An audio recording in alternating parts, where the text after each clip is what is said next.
ఆవిడ ప్రభుత్వం మీద దాడి చేస్తూ ఒక ప్రెస్ మీట్ పెడితేనే వణికిపోయే అధికార పక్షం మన తెలుగు మహిళ అధ్యక్షురాలు వంగలపూడి అనిత గారిని స్టేజ్ మీద సాదరంగా ఆహ్వానిస్తున్నాం. రాయవరం మండలంలోని లింగరాజుపాలెం గ్రామంలో జన్మించిన వంగలపూడి అనిత గారు ఆంధ్ర విశ్వవిద్యాలయం నుండి ఆంగ్లంలో మాస్టర్ ఆఫ్ ఆర్ట్స్ డిగ్రీ మరియు మాస్టర్ ఆఫ్ ఎడ్యుకేషన్ డిగ్రీతో పట్టభద్రురాలయ్యారు. అనిత గారు 2014లో రాజకీయాల్లోకి ప్రవేశించారు. పాయకరావుపేట స్థానం నుంచి ఆంధ్రప్రదేశ్ శాసనసభ ఎన్నికల్లో పోటీ చేసి గెలుపొందారు. ఆ సమయంలో ఆమె ఆంధ్రప్రదేశ్ అసెంబ్లీలో అతి చిన్న వయసున్న ఎమ్మెల్యే అయ్యారు. ఎమ్మెల్యేగా ఉన్న సమయంలో అనిత తన నియోజకవర్గంలోని ప్రజల జీవితాలను బాగు చేయడంపై దృష్టి సారించారు. ఆమె మౌలిక సదుపాయాలు, విద్య మరియు ఆరోగ్య సంరక్షణ సౌకర్యాలను మెరుగుపరచడానికి కృషి చేశారు. నరసరావుపేటలో అనూష, గుంటూరులో రమ్య, అనంతపురంలో స్నేహలత, పులివెందులో నాగమ్మ, వైజాగ్ లో లక్ష్మి, విజయవాడలో తేజస్విని, ఇంకా చాలా మహిళలపై హింసకు వ్యతిరేకంగా ఎప్పుడూ తన గళం వినిపిస్తూ ఉంటారు. వంగలపూడి అనిత గారు మన దళిత గళం కార్యక్రమానికి విచ్చేసినందుకు హృదయపూర్వక ధన్యవాదాలు.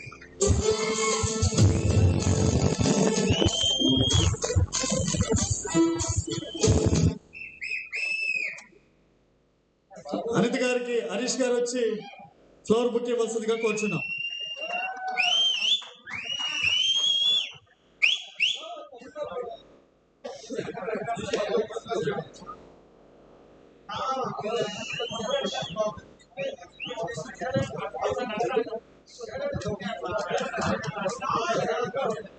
అందరికీ నమస్కారం. చాలా అదృష్టంగా భావించాలి. ఎందుకంటే ఈరోజు సిబిఎన్ ఫోరం తరపున నందిగామ నియోజకవర్గంలో దళిత గళం అనే కార్యక్రమానికి శ్రీకారం చుట్టడమే కాకుండా అందులో పాల్పంచుకునే అవకాశం మాకు కలగజేసినందుకు ప్రత్యేకంగా దళిత సిబిఎన్ ఫోరం యాజమాన్యానికి, అదేవిధంగా నందిగామ నియోజకవర్గ ఇన్ఛార్జ్ సోదరిమణి తంగిరాల సౌమ్య గారికి, అదేవిధంగా నందిగామ ప్రజలందరికీ కూడా, దళితులందరికీ కూడా పేరు పైన ధన్యవాదాలు, నమస్కారాలు తెలియజేసుకుంటున్నా.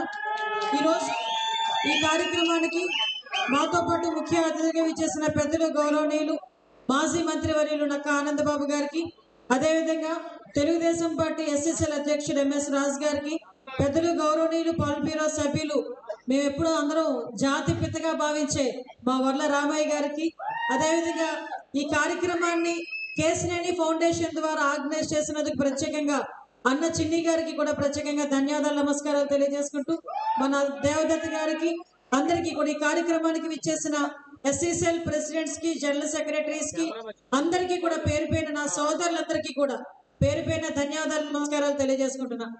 మీ అందరికీ తెలుసు, ఈరోజు సిబిఎన్ ఫోరం తరపున నిజంగా చాలా ఆశ్చర్యం అనిపిస్తుంది. ఎందుకంటే ఇక్కడ ఒక ఆర్గనైజేషన్ తరపున మనం ఇక్కడ కార్యక్రమం చేసుకుంటున్నామంటే దాని వెనకాతల తాలూకా మూలాలు కూడా మనకు అర్థం అవ్వాలి. ఎందుకు ఈ మాట చెప్తున్నాను అంటే, ఎక్కడో ఉద్యోగాలు చేసుకొని, ఎక్కడో వ్యాపారాలు చేసుకొని ఈ రాష్ట్రాన్ని వదిలేసి పక్క రాష్ట్రంలోకి వెళ్ళి వ్యాపారాలు చేసుకుని ఉద్యోగాలు చేస్తున్నప్పటికీ కూడా పుట్టిన రాష్ట్రం మీద మమకారంతో ఈ రాష్ట్రంలో ఉన్న ప్రముఖమైన వ్యక్తి, ఈ రాష్ట్ర అభివృద్ధి గురించి ఆకాంక్షించే వ్యక్తికి అక్రమంగా అరెస్టు చేశారు, అక్రమంగా జైల్లో పెట్టి హింసిస్తున్నారని ఒకే ఒక కారణంతో మనందరికీ కూడా సపోర్టివ్ గా నిలవడానికి ఈరోజు సిబిఎన్ ఫోరం అనేది ఏర్పాటు చేసుకొని, ఇళ్లలో నుంచి బయటికి రాని మహిళలు కూడా ఈరోజు రోడ్ల మీదకి వచ్చి సిబిఎన్ గారికి, మన చంద్రబాబు నాయుడు గారికి అండగా నిలబడమే కాకుండా రాబోయే ఎలక్షన్స్ లో తెలుగుదేశం పార్టీ అధికారంలోకి రావాలి అని ఒకే ఒక ఆకాంక్షతో అన్ని వదులుకొని, వాళ్ళకి స్వయంగా ఎటువంటి ఉద్దేశము లేక కేవలం ఒకటే ఒకటి ఉద్దేశం, చంద్రబాబు నాయుడు గారు సీఎం కావాలి. ఈ ఆకాంక్షతోనే ఈ రోజు బయటకు వచ్చి అటు హైదరాబాద్ లో గానీ, ఇటు ఆంధ్రప్రదేశ్ లో గానీ అనేకమైన మీటింగ్లు ఆర్గనైజ్ చేసి మనల్ని మోటివేట్ చేస్తున్న ఈ సిబిఎన్ ఫోరం అధ్యక్షులు సుమిత గారు అనుకుంటా, ఐ థింక్ సో, సుమిత గారికి, అదేవిధంగా అమర్ గారు, ప్రవీణ్ గారు, ప్రమీల గారు, ప్రసన్న గారికి అందరికీ కూడా పేరు పైన మరొకసారి ధన్యవాదాలు, నమస్కారాలు తెలియజేసుకుంటున్నాను. ఎందుకంటే ప్రత్యేకంగా మీ అందరికీ తెలియచెప్పాలి, దళితులు అనేసరికి ఇందాక మన సౌమ్య చెప్పినట్టుగా అత్యంత పేదరికంలో ఉన్న వాళ్ళు దళితులు. అటువంటి దళితులకి ఏదైనా ఒక గవర్నమెంట్ వచ్చింది అంటే దళితుల పక్షాన ఏ గవర్నమెంట్ నిలబడుతుంది, దళితులకి ఏ గవర్నమెంట్ అండగా నిలబడుతుంది అన్న ఒకే ఒక కారణంతో ఆ ఎలక్షన్ కూడా డిసైడ్ అయ్యే ఉంటుంది.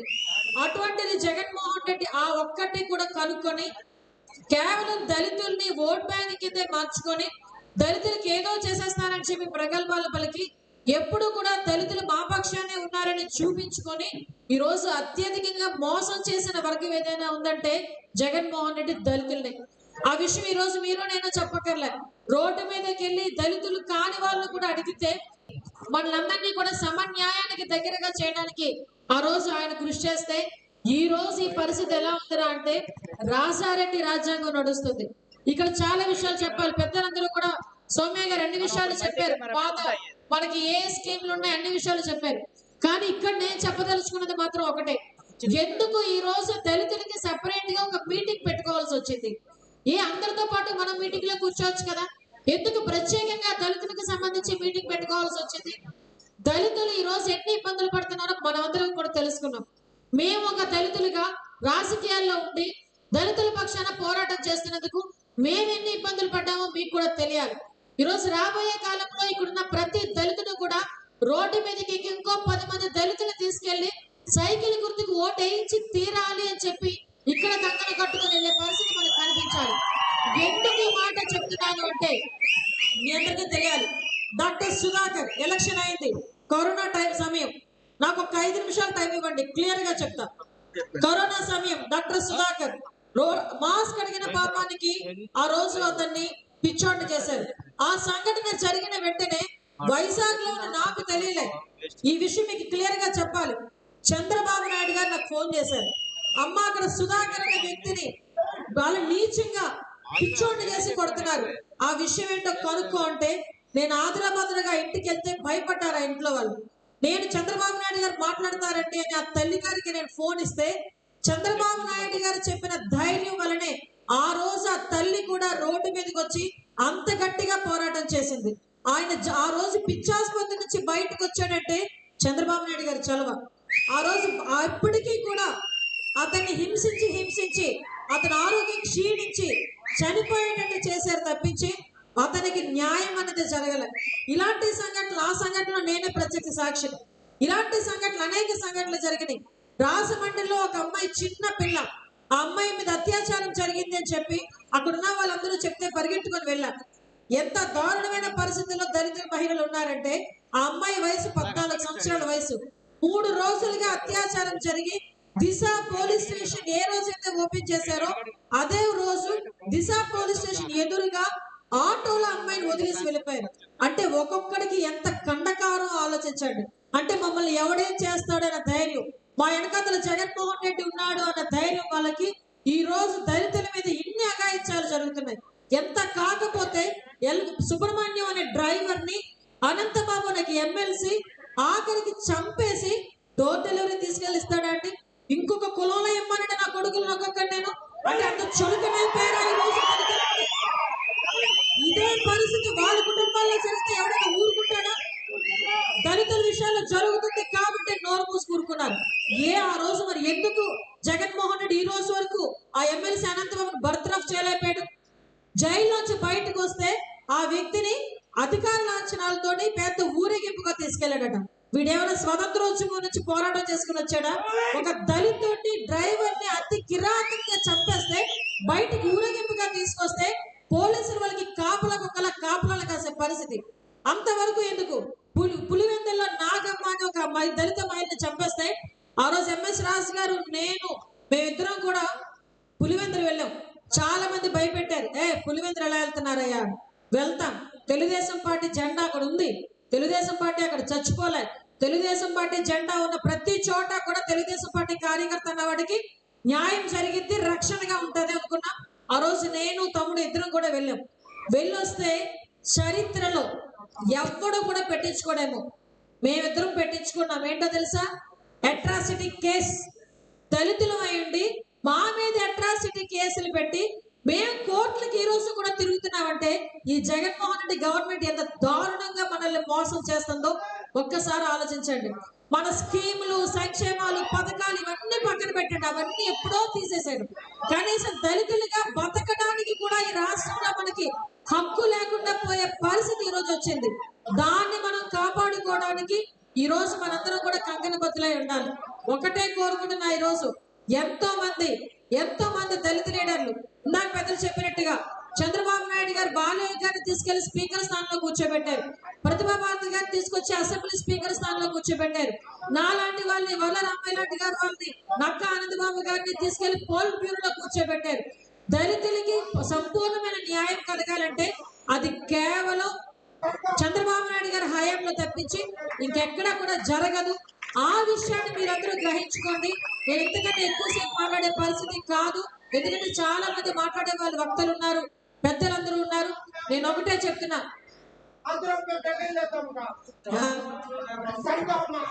జగన్ బ్రాండ్స్ ఎలాగే పనిచేస్తాయి, మనం ఏం చేయలేం. కూర్చోబెట్టండి కాసేపు. పద బయటికి పద. అదే విషయం ఏంటంటే ఇది కూడా చెప్పాలి, ఎందుకంటే ఈరోజు చూశారు కదా ఏంటి ఆయన బాధ.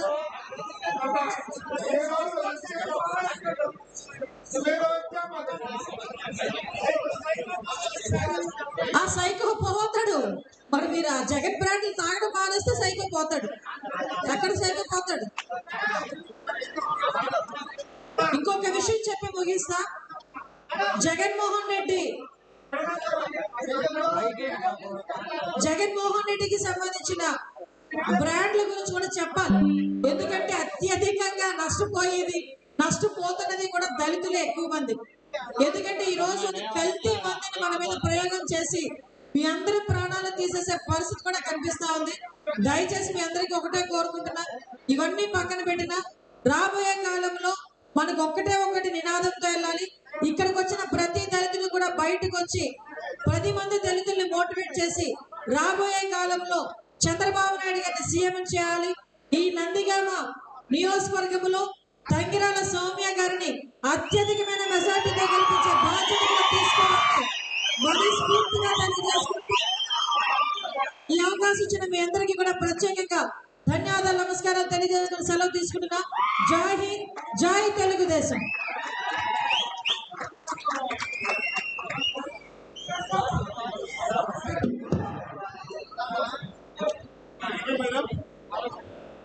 థ్యాంక్ యూ అనిత గారు.